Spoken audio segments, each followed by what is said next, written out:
This is the Daily Signal podcast for Wednesday, August 21st. I'm Jarrett Stepman. And I'm Kate Trinko. One bookstore owner is fed up with New York State after the state's passage of an extreme abortion law. He joins us today to share how he's fighting back. Plus, we'll talk about the California business owner who has had it with the Golden State's insane policies. And if you're enjoying this podcast, please be sure to leave a review or a 5-star rating on iTunes and encourage others to subscribe. Now on to our top news. 3 states, New York, Connecticut, and Vermont, are suing the Trump administration over its immigration policies directed at new arrivals using services such as food stamps and public health insurance. Immigrants using these services could be labeled a so-called public charge and could be, according to NBC News, denied green cards, visas, and other forms of legal immigration status. New York's Attorney General Letitia James said of the policy, quote, "Quite simply, under this rule, more children will go hungry, more families will go without medical care, and more people will be living in the shadows and on the streets. We cannot and we will not let that happen." President Donald Trump said in a statement that, quote, "To protect benefits for American citizens, immigrants must be financially self-sufficient." President Trump reacted Tuesday to comments made by Representative Rashida Tlaib the day before. Tlaib, along with Representative Ilhan Omar, both Democrats, had spoken out after getting the red light from Israel when it came to visiting the country. Tlaib, however, was told she could visit her grandmother, who lives there, if she didn't engage in politics. Tlaib was emotional in a press conference Monday. I spoke to my family, and I think my grandmother said it beautifully when she said, "I'm her asfur." Asfur in Arabic means her bird. And she said, "I'm her dream manifested. I am her free bird. So why would I come back and be caged and bow down when my election rose her head up high, gave her dignity for the first time?" And so through tears at 3 o'clock in the morning, we all decided as a family that I could not go until I was a free American United States Congresswoman coming there not only to see my grandmother, but to talk to Palestinian and Israeli organizations that believed that my grandmother deserved human dignity as much as anyone else does. Trump tweeted Tuesday, "Sorry, I don't buy Representative Tlaib's tears. I have watched her violence, craziness, and most importantly, words for far too long. Now tears? She hates Israel and all Jewish people. She is an anti-Semite. She and her 3 friends are the new face of the Democrat Party. Live with it." President Donald Trump addressed worries of an economic downturn and spoke about the possibilities of additional tax cuts in remarks on Tuesday.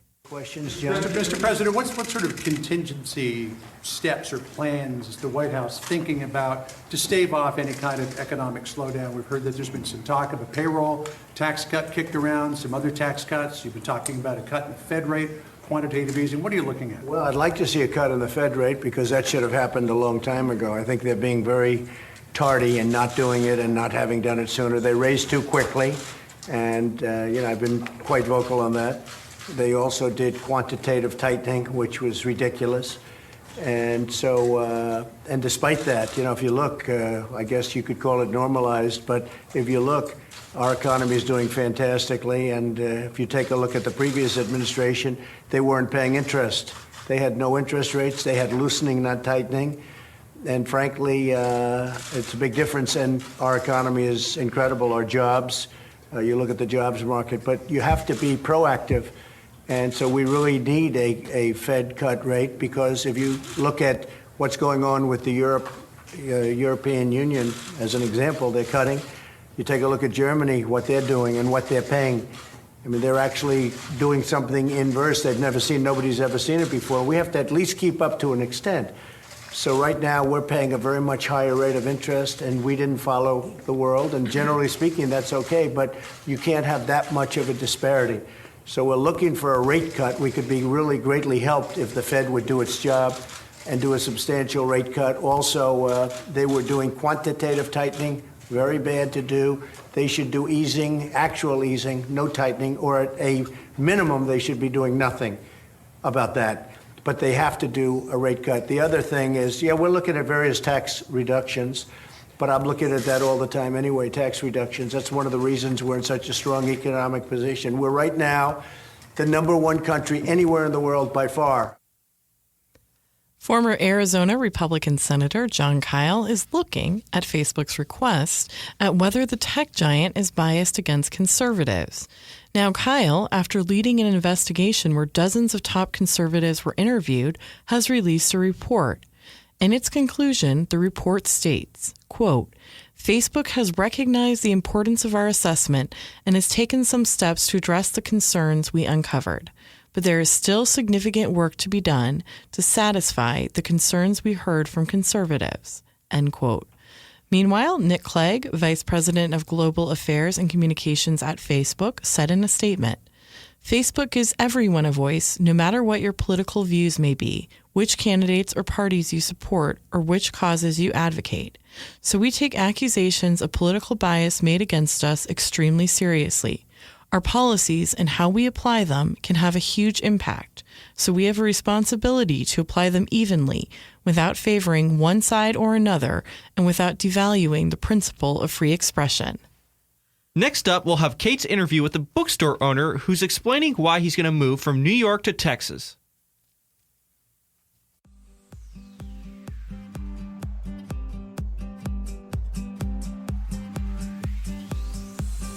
If you're tired of high taxes, fewer healthcare choices, and bigger government, it's time to partner with the most impactful conservative organization in America. We're the Heritage Foundation, and we're committed to solving the issues America faces. Together, we'll fight back against the rising tide of homegrown socialism, and we'll fight for conservative solutions that are making families more free and more prosperous. But we can't do it without you. Please join us at heritage.org.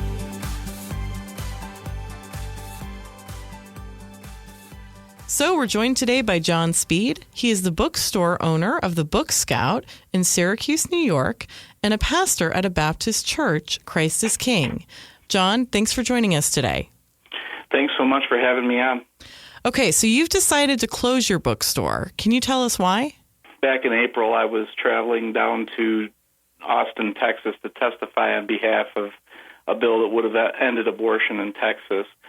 And we came from that area when we came up here to plant the church, and we were just sort of comparing notes. My family was, as we were, thinking about life in Texas versus life in New York, and just really realized we had a lot more freedom in Texas than we do in New York. And we obviously care about the abortion issue. And it seems like down there in Texas, there's a pretty good fight going to try to end abortion. And so, one thing led to another. We talked to our pastor in that area that sent us up here in the Fort Worth area, and did a lot of praying and talking to the church down there. And after a few months of talking about this with them, decided to make this move. So you were very upset when New York passed its extreme abortion law earlier this year. And you, I believe, even closed your bookstore for a day, right? Correct, yep. So why were you so upset about that issue? Well, they passed the Reproductive Health Act, I believe it was the 23rd of January, and we have been involved in trying to end abortion for, a few years, since about 2011. And we released a film back in 2014 called Babies Are Murdered Here. And we're working on a sequel called Babies Are Still Murdered Here, which will be available through endabortionnow.com. And basically, we care about that. We want to see abortion end. And here we had a state that not only has, obviously allows abortion, but pushed it right to the third trimester and several other extreme measures that they included in that law, including allowing physician's assistants to perform abortions, midwives, removing any criminal charge for someone who assaults a woman who's pregnant and the baby dies in the womb. Just very extreme. And so I was just grieved about that at that time and didn't know what else to do. Just wanted to sort of register my displeasure with our customers. And when we hung the sign on the door, it just sort of went viral. And that's what happened back there. And so at that time, I'm actually from a blue state myself, from California. And, there's always people in these blue states who don't agree with, the left on abortion, et cetera. What did the people in your area think about this abortion law? What were people saying? Well, what our customers were saying, even some that were liberal, like Democrats have voted consistently Democrat. One of our customers said, well, I kind of figure that I've got blood on my hands for voting for Governor Cuomo. And he says, I can't do anything about what I've done in the past, but he says, in the future, I'm rethinking my allegiance. And so there's even liberal Democrats in upstate that are rethinking things. But and of course, we have a lot of conservative customers, and they're just as upset about it as I am, and we're glad that we, made a public stand like that against such a ridiculous law. So you mentioned that when you were visiting Texas that you had lived there before and that you saw that there was a lot more freedom in a lot of respects. What besides the issue of abortion drew you to Texas and made it seem like it would be a different kind of life than New York? Oh, there's just, first of all, you don't have a state income tax. Yeah, that's a big deal. The prosperity of Texas, just financially, how much more industry and prosperity there is there compared to upstate New York is dramatic. Those are the kinds of things that really stand out when you when you're there. And then, on the abortion issue, when I went to testify on behalf of that bill, there were over 300 people that testified in favor of that bill. The hearing went until 3 a.m. It was a committee hearing. And there were only like 5 people testifying against it. So, I was trying to imagine something similar in Albany, and there's just no way you could imagine that unless everybody was on drugs or something. There would never be such a thing in this area. So, yeah, those are the things that come to mind. And what kind of response are you getting from the New York community about your decision to move?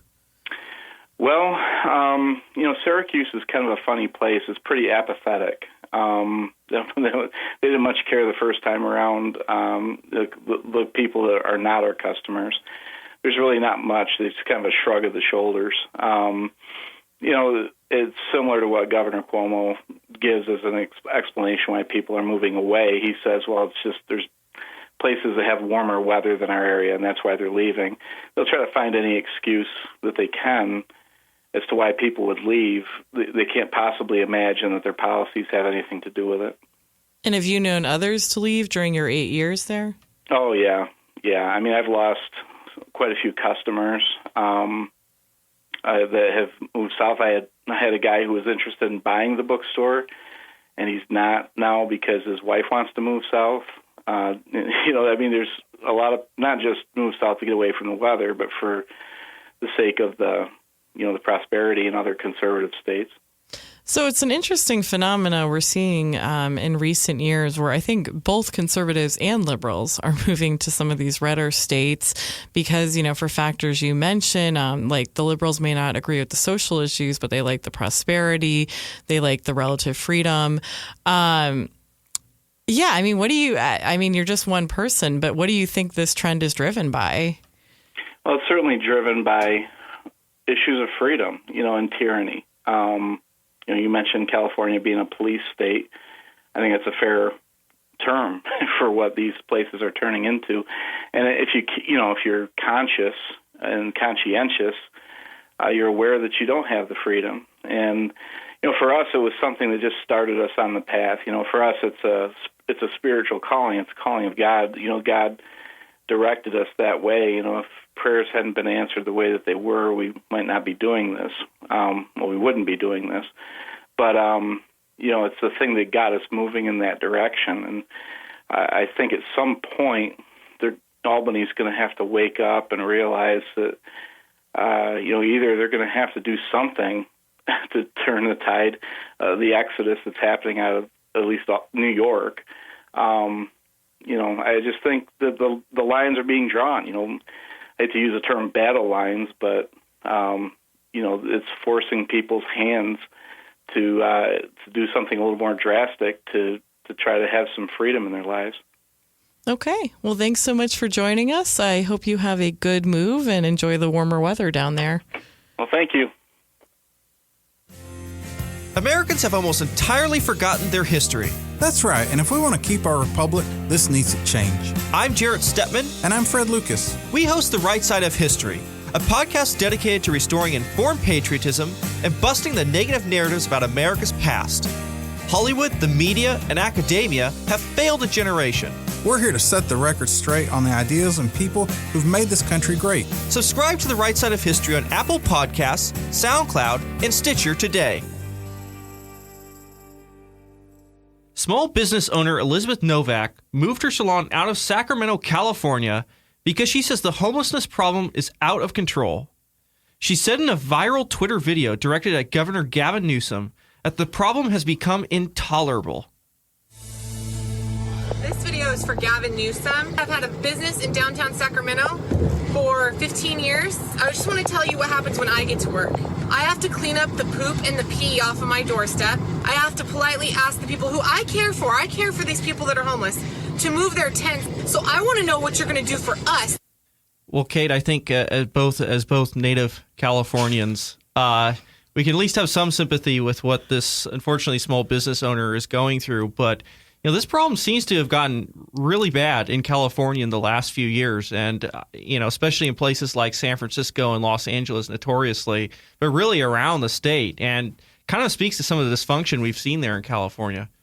Absolutely. And I should know, by the way, that we obtained that clip via Fox News. I think what's interesting is it's been a few years since I've been to Sacramento, the city itself. I've been to the suburbs to visit relatives. I don't remember there being an extreme homelessness problem. I do think California, by virtue of its weather, in some ways has maybe always been a little bit more, I don't know if alluring is the right word, but at least more compatible with being homeless. There aren't freezing nights. So I do get that this is a different kind of problem than the East Coast faces. At the same time, this is not what anyone wants. This isn't what business owners want. This isn't what citizens want. This isn't what the homeless want. So it does seem pretty depressing how California is handling this. Yeah, I think one thing, and she certainly said this in her Fox interview, that she was complaining that she said there was a lot of drug use, that there was a lot of problems with, of course, we've talked about mental illness and things like that. A lot of people on the streets who really shouldn't be on the streets. And I think that should be a major concern. A lot of these people should be somewhere other than, spending the night on the street. And of course, the health risk now, I think maybe an under talked about issue. I mean, we've had serious problems, especially in Los Angeles, with outbreaks of diseases like typhus, things like this. That's a serious health risk. It's a health risk for the police officers and the medical responders who have to deal with this. And of course, everybody in the community.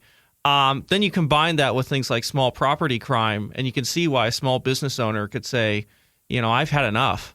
Right. And I think this is a theme that you've written about a lot for the Daily Signal in your op-eds. And, I think we've both seen this, is just California's policies just over and over again show no concern for the middle class or even really the lower classes. Sometimes there's, government assistance for those who are struggling financially.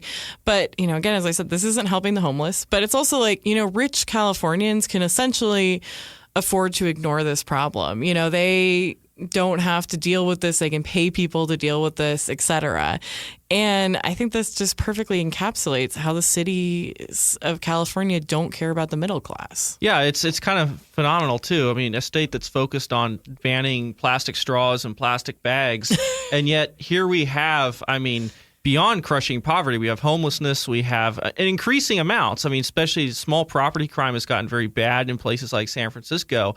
It makes it very inhospitable for a middle-class person. Of course, you're dealing also with the very high cost of living in a lot of these California cities. I know full well, having grown up in the Bay Area, it is a huge problem. Middle-class people just can't live there, and they're creating an environment of the super rich and very poor, and in many cases now homeless, with small business owners feeling like they're really not welcome and that their concerns are not being addressed.